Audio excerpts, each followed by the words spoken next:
ആരാ? കാസ്, പണം പണം കൊണ്ടുവന്നതാ. സാറ് തന്നതാ ദുബായിന്ന്. ഓക്കെ. എടോ, എന്താ നിന്റെ പേര്? പാണ്ഡ്യൻ. തമിഴനാ? അല്ല, മലയാളി. എവിടാ സ്ഥലം?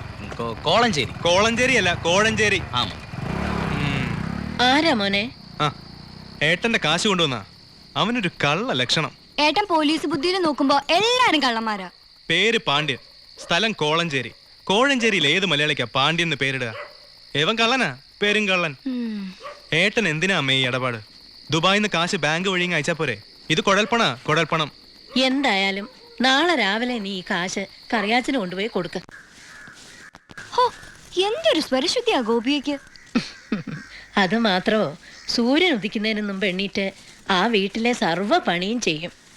നല്ല കൈപുണ്യം, കുടുംബത്തിന്റെ ഐശ്വര്യ ആ കുട്ടി. അമ്മേ, ഞാനൊരു കാര്യം ചോദിക്കട്ടെ? അതെ, നമ്മുടെ ഉണ്ണിയേട്ടന് വേണ്ടി എന്തുകൊണ്ട് ഗോപിക ആലോചിച്ചൂടാ? എന്റെ മനസ്സിൽ അത് നേരത്തെ തോന്നിയതാ. അവൻ ദുബായിന്ന് വന്നിട്ട് പറയാമെന്ന് കരുതി ഇരിക്കുകയായിരുന്നു. ആഹാ, അമ്മ ഞാൻ ഇപ്പൊ വന്നെ. എടി,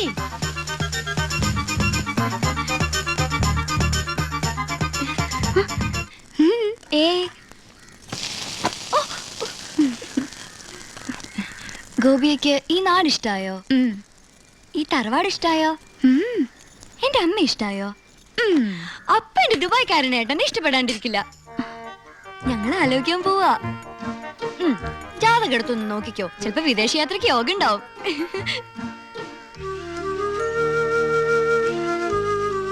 വന്നേ, ഒരു കാര്യം പറയട്ടെ. എന്താടാ പറ, എനിക്ക് ജോലിയുണ്ട്.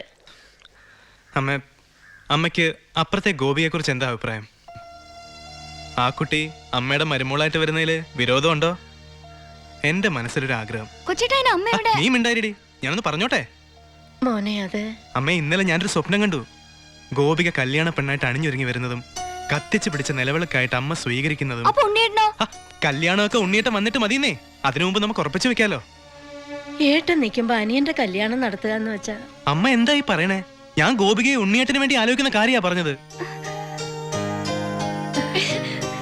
ഗോപിക ഉണ്ണിയേട്ടന്റെ വധുവായിട്ട് വരുന്നതാ ഞാൻ സ്വപ്നം കണ്ടത്.